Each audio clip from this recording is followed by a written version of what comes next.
গত কিছুদিন দেখেছেন ওই এক বদলে দুই সিপি, জামাত শিবির, এনসিপি, এরা আজকে দেশকে অস্থিতিশীল করার জন্য চেষ্টা করছে। কথায় কথায় খালি বিএনপির দোষ। আপনারা তো বিরোধী দিয়েছেন, মিডিয়া কিন্তু আমাদের কাজ করছে না। আর এখন করে বাপরে বাপ, আপনারা ঘর থেকে বের হন, একটা প্রথম বোঝা খুলে রাখেন, বের হচ্ছেন, সালাম পাচ্ছেন, ভয় নাই, এই জায়গায় এসেছেন, পুলিশ নাই। আর আগে যখন আমরা পড়ে গেছে ডাইনে পুলিশ, বামে পুলিশ, সামনে পুলিশ, আমরা অনেক সতর্কতার সহিত আসতাম। ওয়ালটন এখন দেশের সীমানা পেরিয়ে পৌঁছে গিয়েছে 50টিরও বেশি দেশে। ওয়ালটন, ঘরে ঘরে, বিশ্বজুড়ে। মনে হচ্ছে সকলেই ক্ষমতায় এখানে চলে এসেছেন। ক্ষমতা আসছেন না?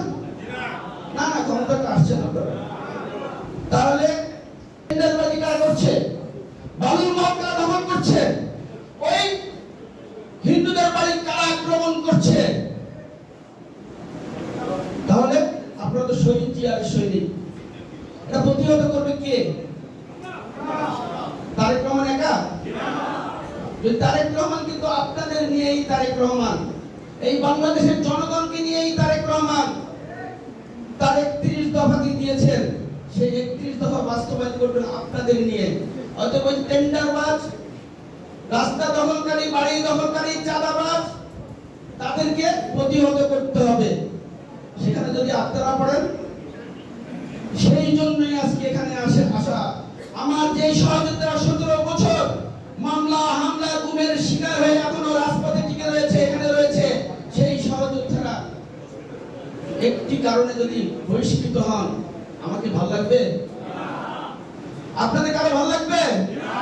তাহলে সতর্ক হতে হবে না? মনে রাখবেন, হালাল রুজিতে পান্তা ভাত খাওয়া অনেক আরামের। আর অসৎ উপায়ে যে অর্জন করছেন, সেই অর্জনে পোলাও কোরমা ঠিক খাবেন, হয় সন্তানের অসুখ হবে, নয় মায়ের অসুখ হবে, নয় যে নিজে অসুস্থ হবেন। অতএব আমরা যে মানবিক বাংলাদেশ গঠন করার জন্য আমার নেতা জনাব তারেক রহমান চেষ্টা করছেন, যে নেত্রী আমাদের ছেড়ে না গিয়ে জেলখানায় ছিলেন, সেই পরিবারটি কত নির্যাতিত আপনারা জানেন। যত ত্যাগী করেন, যত শ্রমিক দেয়, আপনার চরিত্রে যদি সমস্যা থাকে, আপনি ব্যক্তি জীবনেও আগাতে পারবেন না, রাজনৈতিক জীবনে তো প্রশ্নই আসে। কারণ বারবার বলছি, রাজনীতি একটি প্রতিযোগিতার জিনিস।